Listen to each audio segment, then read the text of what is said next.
but so far I like it. With he said Jews and threw at me. Is anti-Semitism becoming a trend in the United States? One would think so, given all the coverage on the issue in 2025 alone. Back in June of 2025, conservative commentator Rod Dreher wrote a piece for the Free Press titled "The Radical Right is Coming for Your Sons." In it, he discusses the growing trend of anti-Semitism amongst right-wing youth, and an unwillingness by conservatives to address it. A few months later, the Ami's House podcast had a big discussion over the trend of anti-Semitism, with Karis Rhea talking about how conservative Jews were increasingly feeling uncomfortable and unwelcome at Turning Point USA events. My issue with Turning Point USA is that there were multiple Jews at Turning Point USA who felt uncomfortable by the crowd. Mm-hmm. There are multiple people, like, talk to Charlie Leeds. He's a young guy. He's like, he I think his parents work in politics or something like that. And he will tell you that there were hecklers, like anti-Semitic hecklers at Turning Point USA that were making anybody who was visibly Jewish uncomfortable. And not just that, there were couples that are basically like parents who are like, I'm not sending my Jewish kids to Turning Point anymore. A few days after that, Stephanie Slade wrote a piece for Reason Magazine about the National Conservatism Conference, and in it discussing the trend of anti-Semitism on the right. Like, the left is already, the left is long gone into a rabbit hole of hating Jews. I didn't think it would happen on the right. I was mistaken. Not long after that, Politico published an article reporting a chat leak from Republican Party staffers, talking about how much they love Adolf Hitler. Every human being has something of value that they brought to the table, especially Hitler. By November of 2025, the Wall Street Journal would publish an op-ed talking about the right wing's anti-Semitism problem. And then Rod Dreher would write another piece, this time for his own Substack, reporting on the trend of anti-Semitism amongst conservative youth, including government staffers. Meanwhile, the political left is having a hard time determining which of their fellow travelers are anti-Semites, or just critics of the government of Israel. Back in 2019, the LA Times published an op-ed discussing whether or not an activist can fight for the cause of women while also being an anti-Semite. This was in response to the organizers of the Women's March being big fans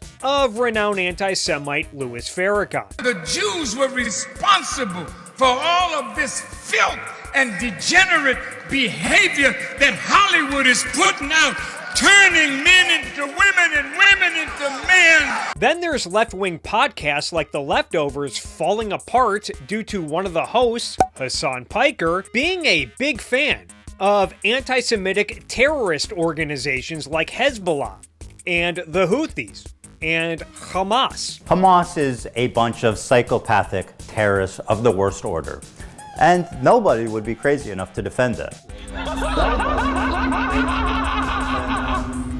No, is this Islam again? Hassan defended Hamas? Seriously?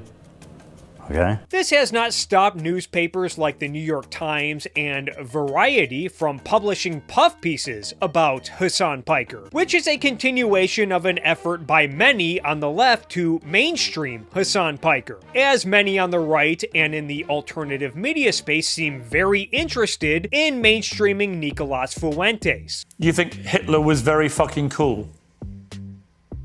Yes, I do.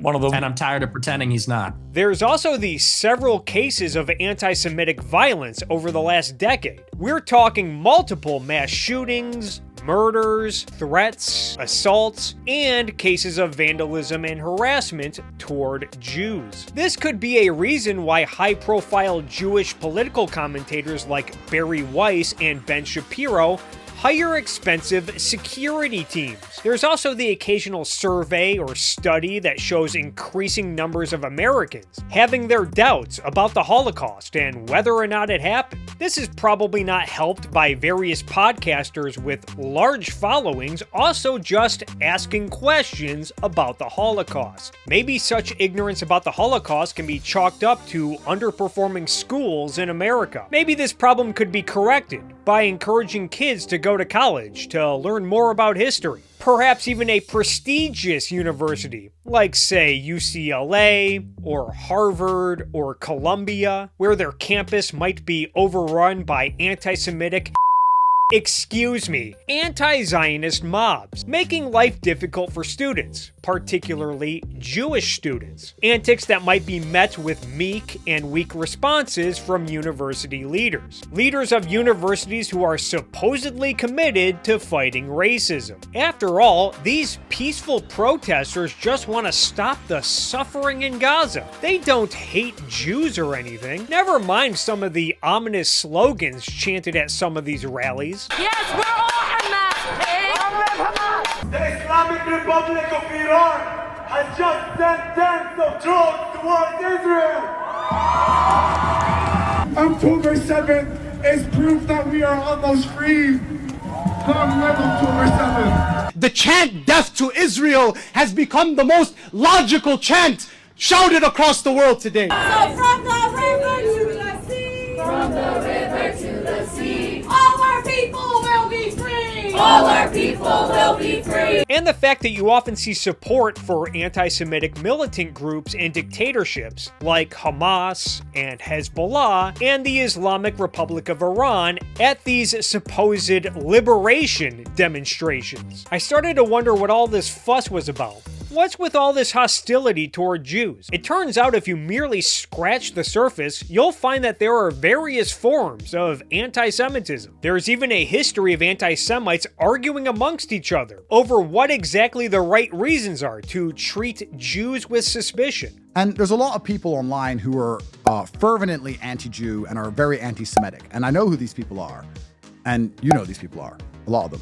Sometimes, Kanye West. Yeah, well, sometimes they have a point of view, and sometimes they just go way too far with it. Because when a half-black Muslim who defended Palestine, is being accused of being a Mossad agent, you may have gone too far. And really, there's just no winning with anti-Semites. In the case of 19th century Romania, Jews were forbidden from homeschooling their children out of an effort to assimilate Jews into Romanian society. Then, once Jews started to go to school with Romanians, Romanian parents, educators, and politicians eventually lobbied to restrict Jews from going to school because they were filling up the classrooms, making it difficult for Christians and other Romanians to learn. The existence of Israel may be a wonderful thing or a horrible thing depending on which anti-Semite you ask. Many anti-Semites throughout history have welcomed a Jewish state, not because they think Jews deserve their own country, but because Jews would have a place to go and not be such a bother to non-Jews in other countries. I'm a Jew. The head of Hezbollah has said that he hopes that we will gather in Israel so he doesn't have to hunt us down globally. For it or against it? For it. What the fuck is wrong with you? Other anti-Semites, notably Adolf Hitler, decried the concept of Israel because then Jews would have a safe location to plot all of their schemes or some gobbledygook. There is a long history of these lose-lose situations. The history is so long that it's not easy to pick a starting point. Some may suggest starting all the way back at the beginning of man. You know, the story of Genesis. God creates earth and life and everything, including the first man, Adam, then the first woman, Eve, then gives both Adam and Eve the first eviction notice in history, after Eve ate the forbidden fruit from the tree of knowledge of good and evil. At least that's how things start according to Jewish scripture. Starting there would require covering a lot of ground. Ain't nobody got time for that. Not to mention, I'm a little skeptical of some of the stuff that's presented as history in the Torah. Maybe now's a good time to stress that this is not a complete history of anti-Semitism, but more so my best effort to provide a decent amount of concrete examples to show how a lot of rhetoric we see today. So you've got all these people blaming each other, and they're not focusing on who's actually causing the problems, which is these fucking Jews. Like, that's just the fucking case. Yeah. Is not really that new, and how things can get really ugly when such ideas are taken seriously. With that said, we're going to begin around the 4th century in the Roman Empire with the rise of Emperor Constantine. While Christianity was established hundreds of years before Constantine was even born, Roman Emperor Constantine would play a pivotal role in shaping Christianity and its influence. As the story goes, with the battle at Milvian Bridge, Constantine, who was making his way through Rome with his army to fight a battle over succession, saw a giant cross in the sky with the words, "By this sign conquer," near the cross. Constantine would later claim that Jesus Christ himself appeared to Constantine after the sky vision during a good night's sleep. Okay, you expect me to believe that load of crap? Encouraging Constantine to use the cross to rile up his troops and to use the symbol in battle as a safeguard, which Constantine would do before winning the battle and eventually becoming the sole emperor of Rome. The battle at Milvian Bridge alone would set a precedent of using Christianity as a justification for war. You know, a cause to rile up the boys to go beat some asses. Constantine would become the first Christian emperor of Rome, marking a turning point where Constantine, along with some of his successors, would establish Christianity as the state religion within the empire. It certainly helped that by this point, Christianity, despite being both a minority and despised religion within the empire, had a healthy network of churches ready to work hand in glove with Roman politicians. And when figuring out how to unite an empire under the cross, Constantine had to iron out some conflicting stories and disagreements amongst Christians, including any confusion over the story of Jesus Christ. So Constantine convened the Council of Nicaea, where Christian bishops would all come together to figure out such questions, and this, along with several successive councils, would ultimately make the crucifixion of Jesus Christ the focus of the story, and likewise deal with the question over who exactly is responsible for the death of Jesus Christ, a question that's still debated amongst Christians to this day. I'm surprised nobody has thought to turn this into a version of the board game Clue, where everyone loses at the end of each game, when it's revealed that all of humanity with its sinfulness put Jesus on that horrible cross. That's the safe answer, at least, because it was also around the 4th century where Jesus' death would increasingly be blamed on Jews, as Jews would also be increasingly condemned for not accepting Jesus Christ in the first place. And I can just sort of picture the scene in a lamplit room with a bunch of guys sitting around eating hummus, thinking about what do we do about this guy telling the truth about us? We must make him stop talking. And there's always one guy with the bright idea, and I could just hear him say, I've got an idea, why don't we just kill him? That'll shut him up. That'll fix the problem. Constantine himself would make it a crime for Jews to proselytize in 315, while later in the 4th century, leading Christian thinkers like Saint John Chrysostom of Antioch would condemn Jews in his sermons, blaming the Jews for killing Jesus, saying stuff like this. I know that many people hold a high regard for the Jew and consider their way of life worthy of respect at the present time. This is why I'm hurrying to pull up this fatal notion by the roots. A place where a whore stands on display is a whorehouse. What is more, the synagogue is not only a whorehouse and a theater, it is also a den of thieves and a haunt of wild animals, no better disposed than pigs or goats. The Jews live by the rule of debauchery and inordinate gluttony. Only one thing they understand: to gorge themselves and to get drunk. Chrysostom's sermons would often be followed by violent outbursts toward Jews in Antioch.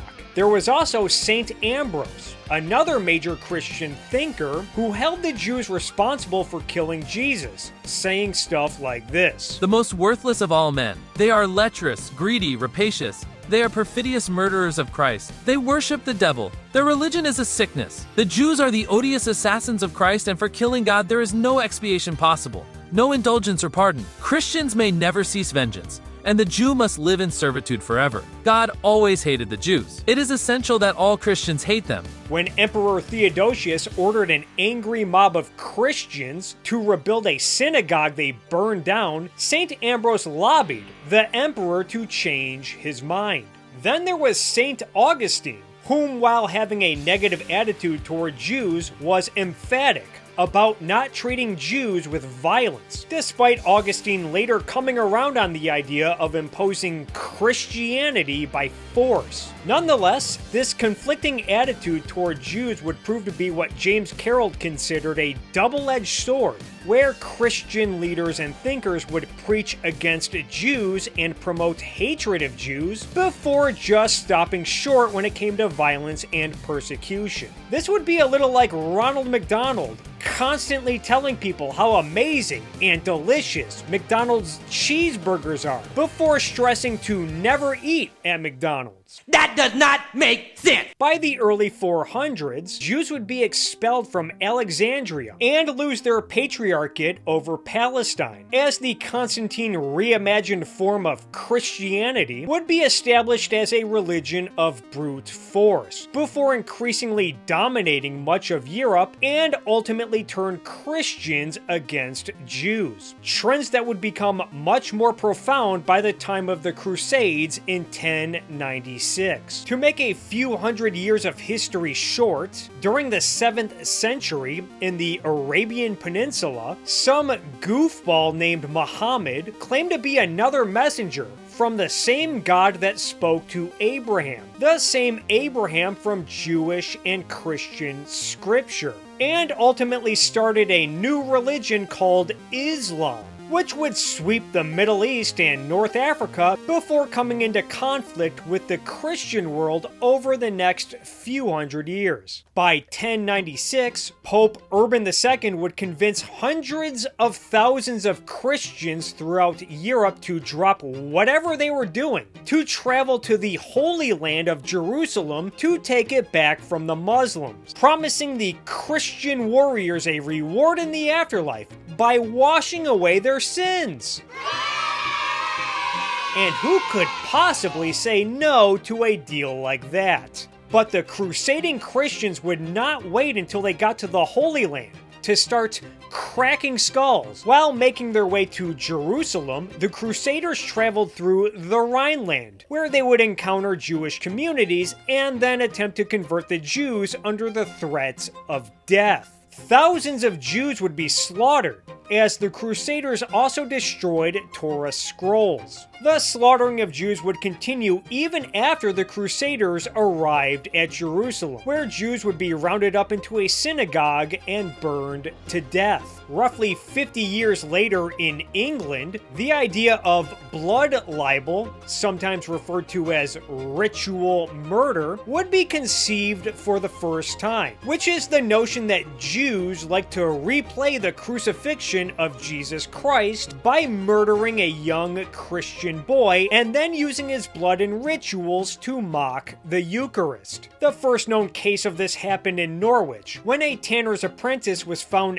dead in the woods the day after Good Friday. This accusation of blood libel came from a former practicing Jew named Theobald, and was reported by a local Christian monk named Thomas of Monmouth. Aside from being the first known case of blood libel, some have speculated that this would be the first time that Jews were associated with some sort of international conspiracy. There would be more accusations of blood libel in Europe in the 12th century alone. As for England, Jews would experience hostility by Christians until the end of the century. And by 1275, England would introduce legal restrictions on Jews, known as the Statute of Jewry. And then 15 years after that, Jews would be expelled from England altogether. Goodbye, Jews! Meanwhile, in the 13th century, the Fourth Lateran Council of 1215 would impose new restrictions on Jews, including distinct dress requirements,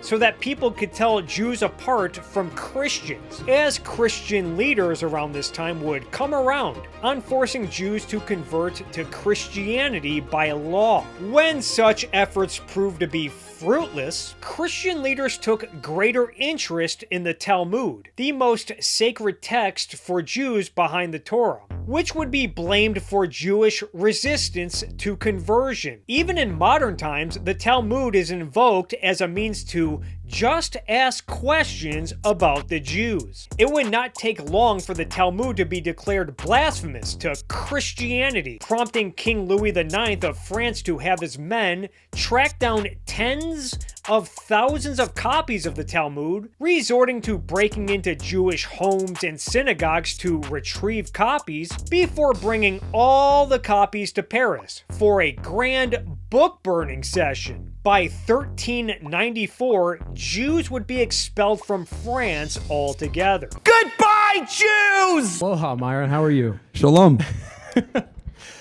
So, Myron, you are directly responsible for spreading anti-Semitic rhetoric online. You constantly put down the Jewish people, but very rarely do you recognize the accomplishments that they have brought to society. During the bubonic plague, they were extremely influential in spreading awareness of it. It was also around this time when Jews would be accused of poisoning wells as part of a conspiracy to murder Christians with disease. This trend would peak by the mid-1300s during the Black Death, where many regions throughout Europe would blame the Jews for the spread of the bubonic plague. The well poisoning accusations would result in thousands of Jews getting killed and entire Jewish communities wiped out, along with perpetuating the notion that Jews are part of some international conspiracy. They are directly responsible for the central banking system and the economy that we have today. As recently as 2016, Palestinian leader Mahmoud Abbas would accuse rabbis of lobbying the Israeli government to poison wells used by Palestinians. What an asshole! The 1400s would begin to see the Jews described in terms of race and blood. This was a consequence of Jews being forced to convert to Christianity by law. Well, eventually, Christians started to become suspicious of the conversos, assuming that the conversions were insincere. Sorry guys, I guess all those forced conversions don't count anymore. How could someone tell if someone was a true Christian, or perhaps maybe a Jew pretending to be a Christian? Maybe start asking them about their blood and family history and stuff. What could possibly go wrong? Much of the thinking about Jewish blood occurred in Spain, as demonstrated with the Blood Purity Statute of Toledo. Anti-Semitism was not new in Spain, as the country witnessed a horrific pogrom in 1391. By the late 1400s, anti-Semitism in Spain would spike after another accusation of ritual murder, where Jews were executed for the murder of an infant after confessing to the crime under torture. This would lead to the Alhambra Decree of 1492, when the Spanish monarchy expelled Jews from Spain. Goodbye, Jews! 71 years earlier in 1421, Jews were expelled from Austria. Portugal would follow suit in 1497. Some of these expelled Jews would seek refuge in Rome, modern-day Italy, where the Papal Territories offered Jews protection from violence. That is, when Jews were not being subjected to humiliation rituals, like being forced to run naked through the streets for the amusement of carnival attendees. In 1542, Pope Paul III would establish a Spanish-style Inquisition to weed out heresy in the Papal Territories. By 1553, this new Inquisition, under the leadership of Gian Pietro Carafa, would round up all copies of the Talmud that they could find for another grand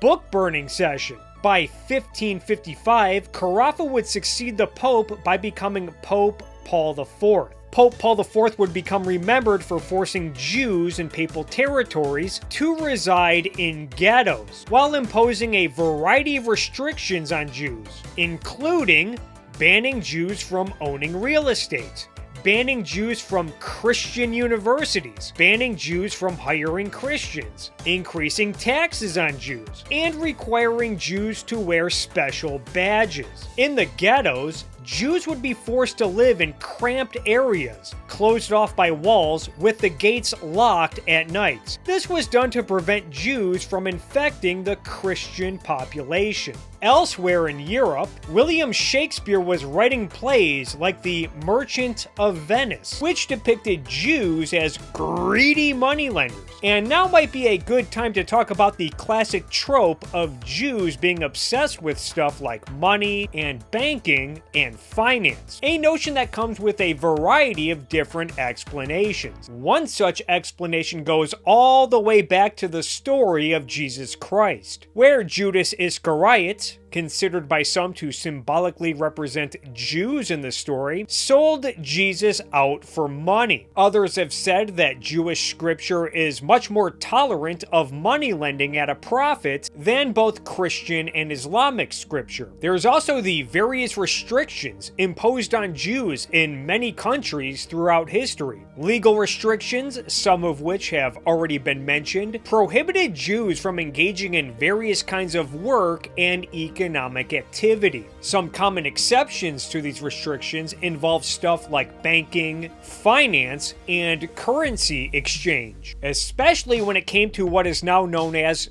court Jews, Jews who would serve as financiers and accountants to various monarchs and churches and aristocrats who did not want to anger their Christian God by partaking in usury. This has all created yet another double standard applied to Jews. Jews get banned from making money and building wealth in a variety of ways throughout history, banking and money lending serving as exceptions, only for Jews to be stereotyped as being obsessed with money, a stereotype that would often lead to Jews being persecuted. It's worth noting that money lending at a profit is not a bad thing. Quite the contrary. Finance, when successful, serves as a means for people to create surplus wealth, making life better for all parties involved, and sometimes including parties not directly involved. Interest is the price a borrower pays to the lender for both foregoing the ability to use the money right away, along with the risk of losing the money altogether.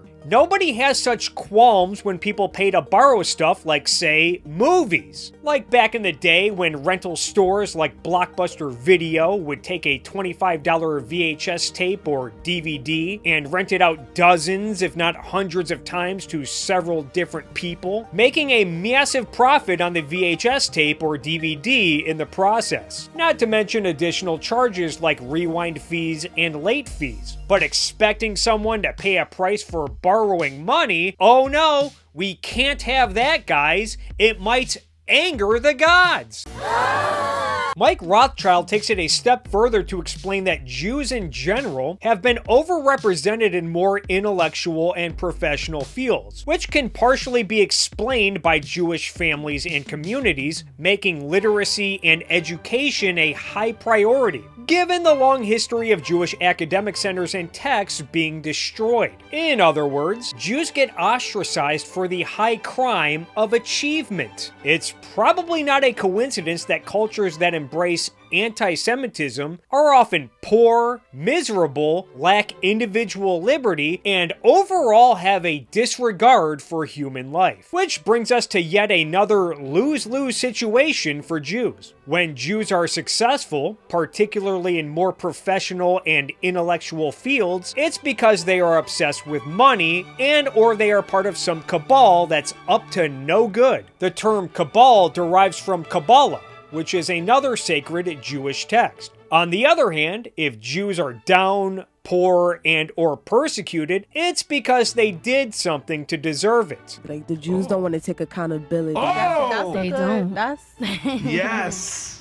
I'm with you on that one. Okay. That's why, like, there was up to something, so the Germans wanted to take them out. Like, payback. It had to be something, like, Germans wanted to take them out, all of them out. Anyway, returning to 16th century Europe, some goofball named Martin Luther was working on a Christian Reformation project, establishing what is now commonly known as Lutheranism, or the Lutheran Church. One way in which Luther would try to distinguish himself from the Catholic Church was his attitude toward Jews. Martin Luther denounced stuff like blood libel and passion preachers, trying to appeal to Jews, hoping to convert them to his new brand of Christianity. And when such efforts failed, Martin Luther turned on the Jews, publishing such works like On the Jews and Their Lies, where Luther would advocate for enslaving Jews along with destroying their homes and synagogues. As some have noted, given that Martin Luther was German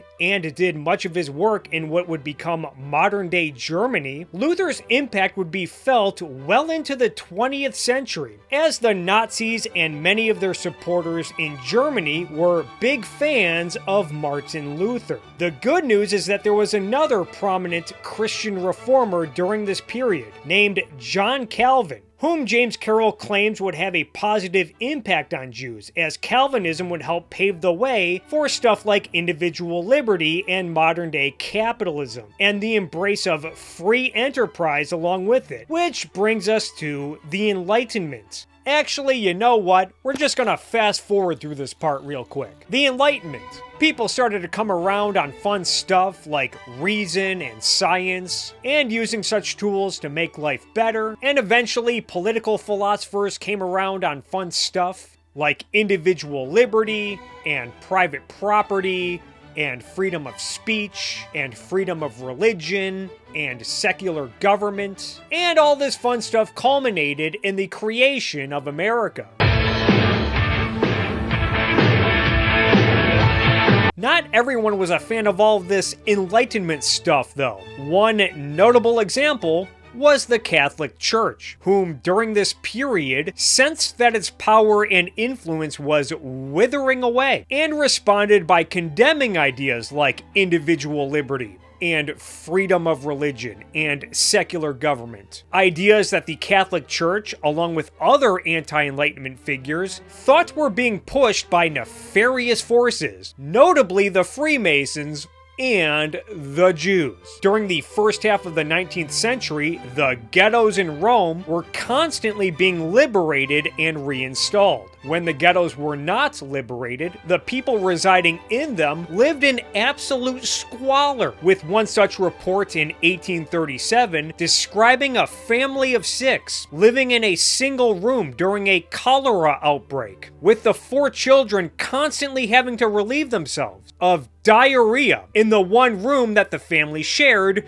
with no place to store the waste, along with cases of residents being forced to attend Christian sermons, along with Jewish families losing custody of their children if their child happened to get baptized by a Christian. The Papal States, along with the Roman ghettos, would come to an end in 1870, when the Kingdom of Italy was established. While the Vatican's political power was finished at this point, it still wielded considerable influence over Catholic adherents throughout Europe. The Church would use this influence to promote anti-Semitism abroad through Catholic-operated newspapers, along with promoting various anti-Semitic writers and politicians. For instance, in 1869, French Catholic author Henri Guigenot de Musset published a book titled The Jew, Judaism, and the Judaization of Christian Peoples, which discussed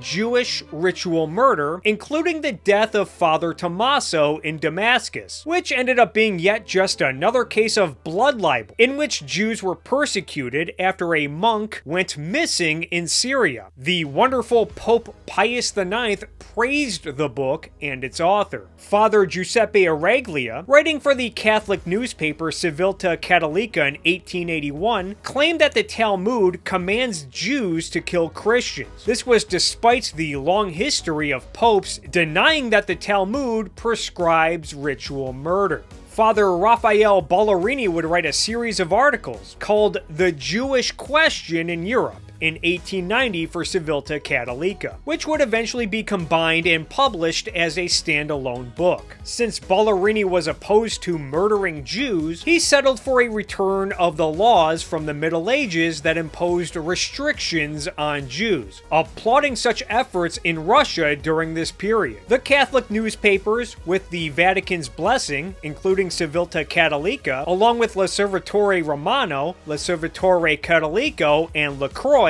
would publish several articles spanning decades talking about the Jews, making several charges and accusations against the Jews, including using their newfound freedom to wage war against Christianity and Catholicism, engaging in monopolization, usury, and thievery of every sort, nefariously controlling various industries like banks, media, and railroads, secretly controlling governments, being nefarious outsiders plotting to undermine whichever country they reside in, while taking advantage of their newfound citizenships, engaging in treasonous activity whenever serving in the military, murder, ritual murder, bribing judges to escape ritual murder charges, orchestrating pogroms against themselves to gain sympathy, global domination, and other international conspiracies. By 1890, La Croix was proudly billing itself as the most anti-Jewish newspaper in France, publishing articles speculating over who really governs France. All these writers and newspapers would play no small parts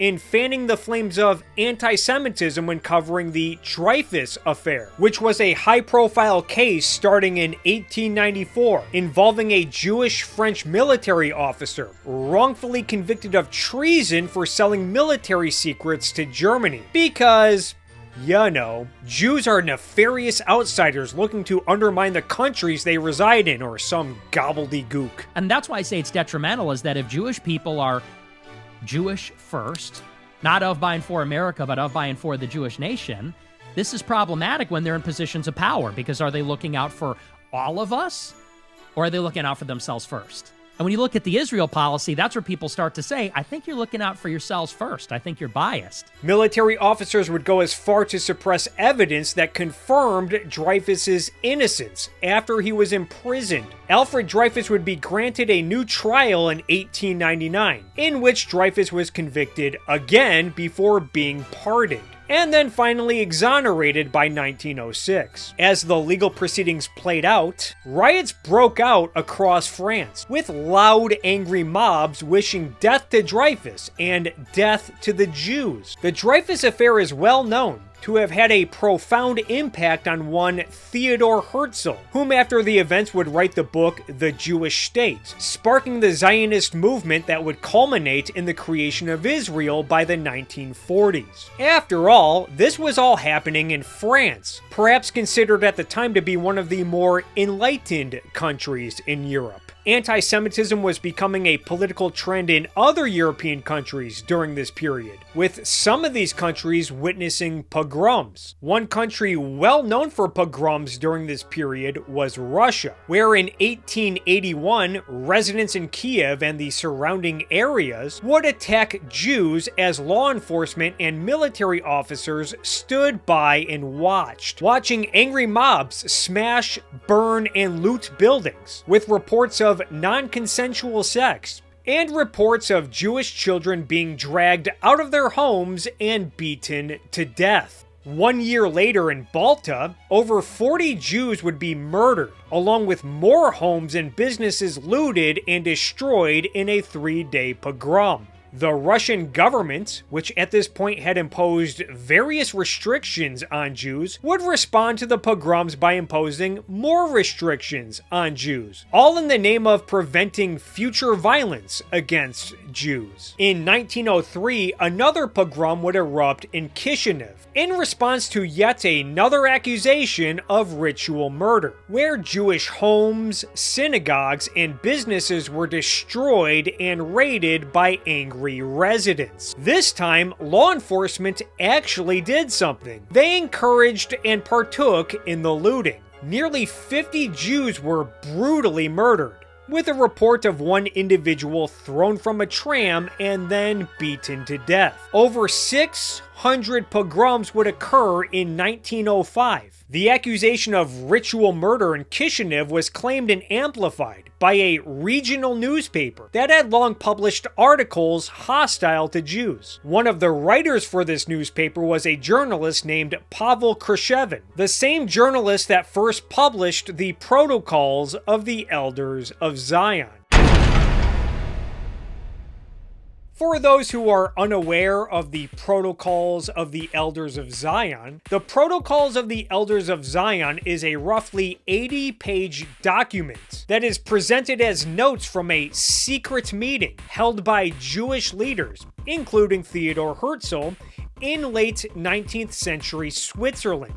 I mean, Jews are the reason why the healthcare system and everything around us in the government is collapsing, because they're sitting up here stealing away from the American people. The document discusses ambitions for destroying all existing nations, governments, and churches. Right. Like, they literally killed 30 to 60 million Christians. Like, it was like 84% Jewish Bolsheviks killed 30 to 60 million Christians, like murdered them. By inciting revolutions, creating class conflict, and discrediting trusted institutions. All in effort to pave the way for Jews to control the world. Well, don't say Jewish media and Jewish controlled media. JM. This would be accomplished by Jews controlling major areas of society, like the press and banks and government bureaucracies and railroads, along with other big businesses and literature and entertainment. You know, Hollywood, that place that was founded by a bunch of Jewish dudes in direct partnership with the mob. Going as far to promote pornography as a means of undermining churches and demoralizing Christians. You guys come into a country, you push your pornography, you push your central banking, you push your degeneracy. Maybe that's what's special about the Protocols of the Elders of Zion. Here's the thing. You can just close your eyes and hear about a shitty event, blame Jews, and be right like 90% of the time. It takes a lot of myths and stereotypes about Jews and then combines them into one overarching conspiracy delusion. All the pain and suffering people are feeling in the past and in the present, majority of the reasons because of some Jewish person is probably behind it. Giving anti-Semites, whom in general are not interested in stuff like truth, a justification to treat Jews with suspicion before persecuting them. The first known publication of the Protocols of the Elders of Zion came in 1903 in Russia by Pavel Khrushchevin and would be popularized by Russian writers like Sergei Nilus before eventually being translated into other languages and promoted outside of Russia. It was after World War I where people throughout the world took greater interest in the Protocols of the Elders of Zion, as many saw the Protocols as an explanation for the Great War. After all, understanding World War I would take a lot of effort and hard work, would require a lot of reading and a lot of studying about the history of various countries and politics and whatnot. Ain't nobody got time for that. It's much easier to just read this one document that essentially says the Jews did it, before calling it a day. Once again, remember who is responsible for it all: the Jews. They are responsible for every war in the world. It's not even debatable at this point. The protocols of the Elders of Zion would resonate in Germany, especially amongst politicians and military leaders like Kaiser Wilhelm II and General Ludendorff, both of whom were probably happy to find out that they were not responsible for the Great War. The protocols of the Elders of Zion would resonate with other Germans, notably Heinrich Himmler and Adolf Hitler, the latter of whom would invoke the protocols in his book Mein Kampf, meaning that the protocols of the Elders of Zion went from being erroneously treated as an explanation for World War I, when in reality it can at least partially explain World War II. It was not until 1921 when it was discovered that the protocols of the Elders of Zion were completely made up. As a journalist for the Times in Britain noticed that much of the protocols were lifted right out of a work of fiction called The Dialogues in Hell, which was written in 1864 by Maurice Joly, which satirized French politics and the corruption of Napoleon III's government, and overall makes no mention of Jews. The French satire features a dialogue in hell between Machiavelli and Montesquieu, where Machiavelli explains the need for ruthless power, the control of businesses and media, and how to manipulate countries to turn on each other. 4 years after the publication of the Dialogues in Hell, German journalist Hermann Goetz would write a novel titled Biarritz. This would be another work of fiction that 1920s journalists would connect to the protocols of the Elders of Zion, as the novel features a scene in a Jewish cemetery where the 12 Jewish tribal leaders hold a secret meeting where they discuss their plans to control money and stock exchanges and farmland and factories and the press and government bureaucracies. There's also the fact that this particular scene was lifted and soon translated into other languages, eventually getting published in Russia by the 1870s. According to David Kurtzer, the effort to transform the Dialogues in Hell and Biarritz into the Protocols of the Elders of Zion was done by Russian secret police as a means of discrediting the reform movement in Russia. The discovery of the forgery did not stop people from promoting the Protocols of the Elders of Zion, as world-renowned automaker Henry Ford would publish the protocols as part of a series titled The International Jew, the World's Foremost Problem, in Henry Ford's newspaper, the Dearborn Independent. My opposition to world Jewry and Israel is rooted in absolute, uncontestable fact. To compare the contents of the Protocols of the Elders of Zion to ongoing world events during the 1920s, going as far to connect the protocols to the Rothschild family of bankers. The people that founded Israel were a bunch of organized crime figures in America, the Jewish mob, that were helping with money and with arms trafficking to get the guns there because they had to have guns.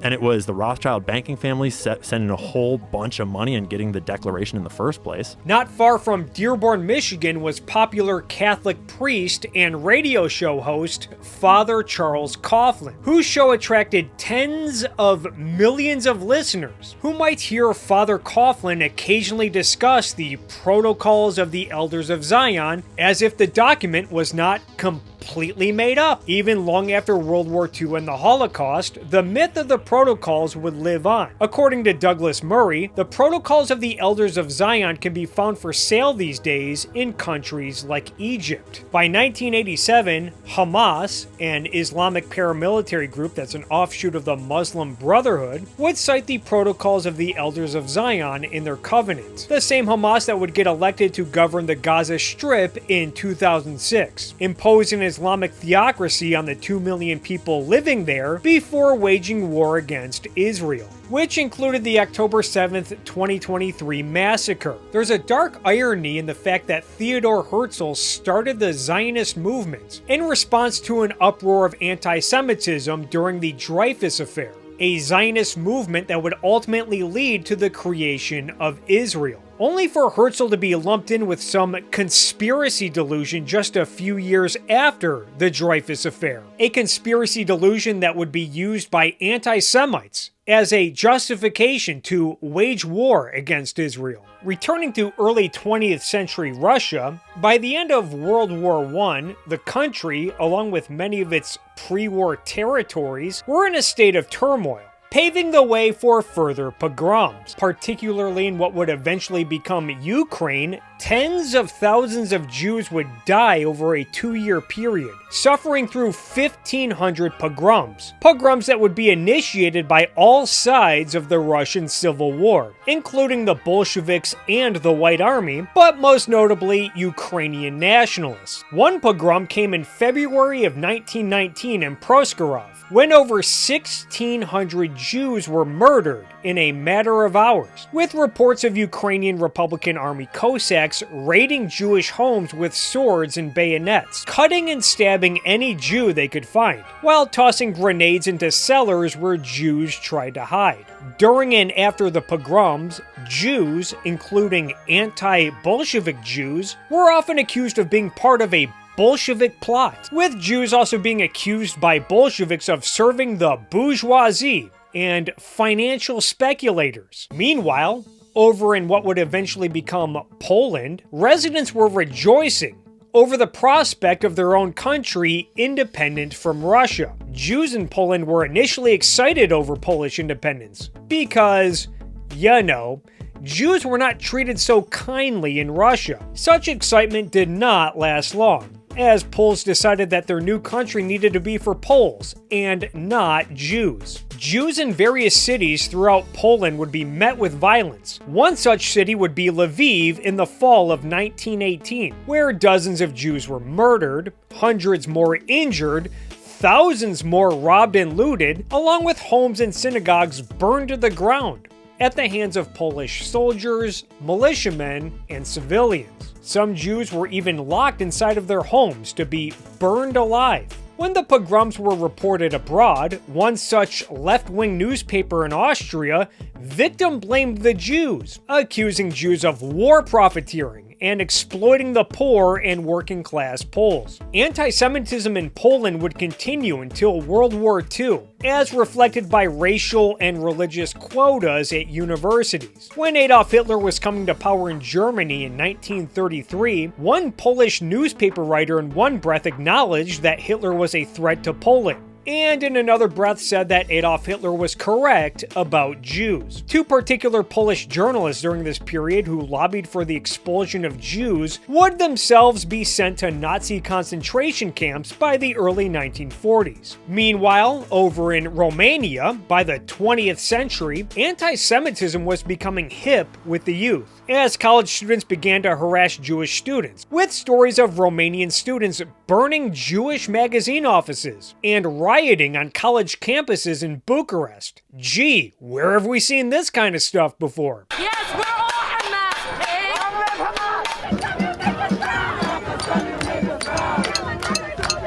Kill another soldier now!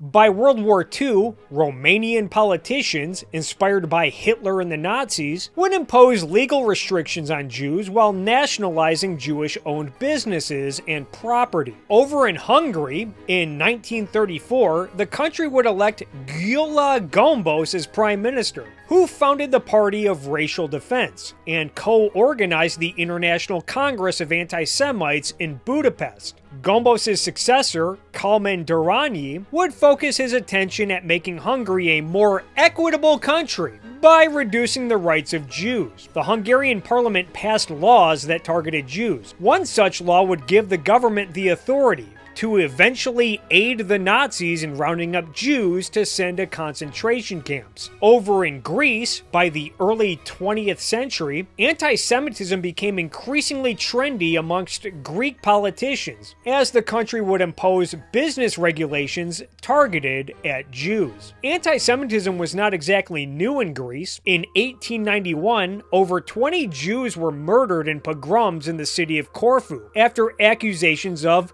blood libel. The victim of the supposed ritual murder turned out to be Jewish. By 1931, members of the Greek National Union launched a pogrom in the Jewish Campbell district, burning and looting several buildings and leaving 2 dead. Newspapers in Greece during this period would publish articles describing Jews as enemies. Many of the Jews in Greece, along with Jews in other parts of Eastern Europe, would attempt to flee to countries like France, where they would also be met with hostility from nativists, but nowhere near as severe as where they fled from. As one can imagine, the favorable situation for Jews in France would not last long, as the country would swiftly fall to the Nazis during World War II. I guess now is finally time to talk about the Holocaust. And here's what I have to say about the Holocaust. It definitely happened. Going back to no-win situations, some have pointed out that Holocaust deniers have this notable double standard, in that they're not so sure that the Holocaust happened, but also they kind of wish that it did happen. One detail about the Holocaust that most people might not know is that the people who managed the harrowing feat of surviving the Holocaust would eventually try to return to their homes after the war, only to find out that their neighbors happily took all of their belongings and allowed strangers to move in. Many of these people hoped that their Jewish neighbors would never return. And in some cases, Holocaust survivors who came back home were murdered. Even Jewish soldiers who fought for the Soviet Union would return home to Russia, only to find themselves unwelcomed by their neighbors, and soon enough unwelcomed by the government they fought so hard for, as the Joseph Stalin-led Soviet Union would become increasingly anti-Semitic after the war. This was partially a result of Stalin and the USSR seeing Zionism as an increasing political threat, as well as accusing Jews of being cosmopolitans, looking to cozy up to capitalist America because, you know, they're obsessed with money. Stalin and the Politburo also had to deal with the possibility of resistance to Soviet influence in new territories that they were set to acquire after the war. The Soviet Union would try to placate the anti-Semitic elements in some of these new territories by downplaying Jewish suffering during the Holocaust. This is putting aside the fact that the Soviet Union massively enabled the Nazis with their non-aggression pact, ensuring that countless Jews would be sent to early graves. After the war in the Soviet Union, Jews would be increasingly treated with suspicion, as many Jews would be expelled from various positions in governments, military, and media, with many more suffering worse fates. One such individual was Polina Zemchuzina, the Jewish wife of Vyacheslav Molotov, the same Molotov who negotiated the non-aggression pact with the Nazis. Polina would be exiled and sentenced to hard labor after being accused of treason. While we're here, it might also be worth noting that Karl Marx, the philosophical godfather to the brand of socialism that the Soviet Union sought to impose, also had a negative attitude toward Jews, where in one of his early essays titled On the Jewish Question, Marx writes, "Let us not look for the secret of the Jew in his religion, but let us look for the secret of his religion in the real Jew. What is the secular basis of Judaism? Practical need, self-interest. What is the worldly religion of the Jew? Huckstering. What is his worldly god? Money. Very well then, emancipation from huckstering and money, consequently from practical, real Judaism, would be the self-emancipation of our time. An organization of society which would abolish the preconditions for huckstering, and therefore the possibility of huckstering, would make the Jew impossible. His religious consciousness would be dissipated like a thin haze in the real, vital air of society. On the other hand, If the Jew recognizes that this practical nature of his is futile and works to abolish it, he extricates himself from his previous development and works for human emancipation as such, and turns against the supreme practical expression of human self-estrangement. We recognize in Judaism, therefore, a general antisocial element of the present time, an element which through historical development, to which in this harmful respect the Jews have zealously contributed, has been brought to its present high level, at which it must necessarily begin to disintegrate. In the final analysis, the emancipation of the Jews is the emancipation of mankind from Judaism. Going back to the Soviet Union, according to Goetz Ali, Joseph Stalin was known for his anti-Semitism long before the post-war purge of Jews in the Soviet Union. This might explain why some modern-day anti-Semites are admittedly big fans of the communist dictator. One might say that the anti-Semitism up until World War II was distinct compared to the anti-Semitism that we see today. Because up until the 1940s, hatred of Jews could not be excused or deflected by simply saying stuff like, "Hey buddy, I'm not anti-Semitic, I'm just criticizing the government of Israel." About 48 hours before Charlie Kirk died, Charlie informed people at Turning Point, as well as Jewish donors and a rabbi, that he had no choice but to abandon the pro-Israel cause outright, okay? Charlie was done. He said it explicitly, that he refused to be bullied anymore by the Jewish donors. Can you guys answer? Did he express that? Did he also express that he wanted to bring me, Candace Owens, back because he was standing up for himself? And then did he, just 48 hours later, conveniently catch a bullet to the throat before our onstage reunion could happen? So now is a good time to talk about Israel. Briefly. Because this is not a video about Israel. But Israel has served as a convenient, and dare I say, effective red herring for many anti-Semites, which is a trend that has not gone unnoticed. Back in October of 2022, Kanye West received widespread backlash for his anti-Semitic posts on Twitter. People have since joked that had Kanye West simply waited a year, say after October 7th, 2023, and used words like Zionist instead of Jew, then Kanye West probably would have received far less scrutiny because, hey, Kanye West is not anti-Semitic, he's just criticizing Israel. And sure, simply criticizing Israel is not anti-Semitic. In fact, Israel is a country where its residents often protest their own government. There are also various different political parties in Israel, whom presumably disagree with the government whenever they lack representation in the Knesset. And there are also newspapers and other types of media in Israel that often scrutinize the government. And from time to time, you might catch a glimpse of pro-Israel advocates in places like America criticizing Israeli politicians. And yet, nobody in their right mind thinks any of this stuff is anti-Semitic. And it's a conversation that I have in my head all the time of what's the right way to engage with the Israel question. And with the Jewish question. Things get a little suspicious when typical anti-Semitic tropes get applied to Israel. There's photos of Nancy Pelosi with JFK. Think of that. That was before we didn't go to the moon. Yeah. It's 1963. That was before Israel didn't kill him. Like Israel being involved in international conspiracies and blood libel and trying to control governments through money and propaganda. And every single week, there's just story after story after story to make it painfully obvious that the American government is occupied. Things get suspicious when anti-Zionists have a lot to say about the war in Gaza and the plight of Palestinians, but don't have much to say about suffering in other countries and other wars. But I'd just like to point out that you only really get animated if the Jews are involved. And I can tell that for the following reason. I mean, your surname's Uyghur, isn't it? 1 million Uyghur Muslims in China have been put in concentration camps in the last decade.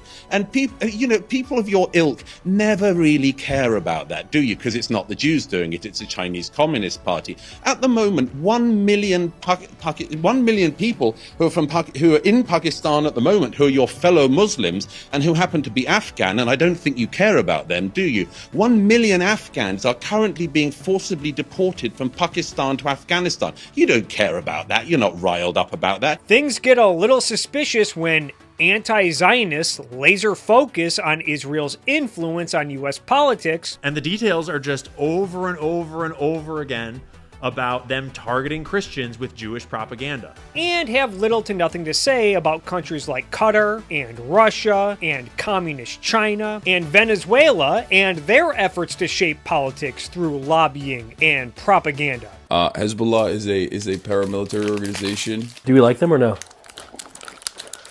They are a terrorist organization. Like they're designated. They are designated by the American state as a terrorist organization. I do not like them then.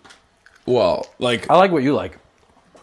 I don't have an issue with them, let's just say. Things get a little suspicious when anti-Zionists seem fond of, or at the very least are unbothered by, countries and militant groups that loudly and proudly express their hatred for Jews and their interest in killing them all. Look, I'm going to say this as straightforward and as simply as possible, and this will be controversial, but it's true, which is why I'm going to say it.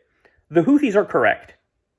The Houthis are right. And then there are the anti-Zionists who happen to have a long history of anti-Semitic rhetoric, and a history of praising Adolf Hitler and the Nazis, and have a history of just asking questions about the Holocaust. And lastly, there are the anti-Zionists who cozy up to loud and proud anti-Semites. Republican establishment politicians and pundits like Ben Shapiro are so intent on not just throwing Nick Fuentes out of anything relating to conservative politics, but also people like Tucker Carlson and everybody else who questions Israel and the U.S. relationship with it. Yeah, Glenn, people hate Nick Fuentes because of his opinions on Israel. Fucking clown. So this is the part where I usually have some sort of conclusion, where I wrap everything up in a nice little bow and leave some thoughts for the viewer to stew on. I recorded a whole spiel about how stuff like America and individual liberty and Enlightenment values are at stake, and then I listened back and I just could not help but think, seriously? We gotta waste time talking about all these boneheaded charlatans and their primitive-ass, conspiracy-brained views on the world? Isn't it obvious that this stuff only leads to destruction? At a certain point, I felt like I was making a video that reminds people to breathe before they suffocate to death. Even when putting the finishing touches on this video, there was a mass shooting at a Hanukkah celebration in Australia. Saw some people talking about how this had to be a false flag operation, saying that Israel must be behind the attack on a Jewish holiday celebration. Reminded me of the 19th century knuckleheads who said that Jews organized pogroms against themselves to gain sympathy from others. It might simply be the case that we're dealing with deranged lunatics who might otherwise be benign if they did not have large audiences. Even before the Hanukkah shooting, I came across a few new conspiracy delusions regarding Jews. There's this notion that all the catchy Christmas songs that are not about Jesus Christ were written by Jews in an effort to make the holiday less about Jesus Christ. So why did Jewish composers create so many Christmas songs that deliberately avoid Christ? Well, the reasons I think are obvious to me. Number one is to profit from the season. And number two is to shift the cultural focus away from Christ. Okay, well, I kinda like Christmas the way it is. Last I checked, this was still a relatively free country. If anyone is seeking to make this an unfree country, it's anti-Semitic pieces of garbage. I also came across this claim that professional sports is a Jewish psyop. Or the Lakers, or some other team of immigrants and minorities playing a game initially designed for children. All of these teams owned by, I don't think I have to say. To get Americans distracted with modern-day bread and circuses. I guess sports enthusiasts like myself ought to forget about fun stuff like the Super Bowl and the NBA playoffs so that I can do real meaningful things in life, like die in a war. Where men of past would carry the flag of their ancestors and fight in war to preserve that which they value, today we can carry the flag of the New York Giants. Yeah, it's rather telling that the people who want us to be angry with Jews also want us to stop enjoying life. That should be the takeaway. Anti-Semites ultimately want to take away whatever freedom we still enjoy and make our lives more miserable. I also had some preachy stuff about how nothing good can come from anti-Semitism, and that even if it never manifests politically, it can still have some horrific ramifications. As demonstrated numerous times, a lot of the pogroms and other hostilities toward Jews was done at the hands of civilians. Even non-Jews are often victims of anti-Semitic maniacs, who are bent out of shape over some notion of Jews being up to no good. Aside from a brief clip earlier, I have not even talked about the infamous Charlottesville rally from 2017. Jews will not replace us! Which began with buffoons chanting, "Jews will not replace us," and ended with Heather Heyer getting fatally run over. The notion that Jews are part of some conspiracy to make white people a minority was shared by the shooter who murdered 10 black Americans in Buffalo back in 2022. Just in case any non-Jews watching this are under the impression that anti-Semitism will never impact them. And even if it didn't, who in their right mind wants to live in a society where conspiracy-brained doofuses take their frustrations out on innocent people? So yeah, anti-Semitism has become a bit of a problem. Not sure if this trend will eventually pass or get worse. Either way, nothing good can come from it. Merry Christmas, everyone.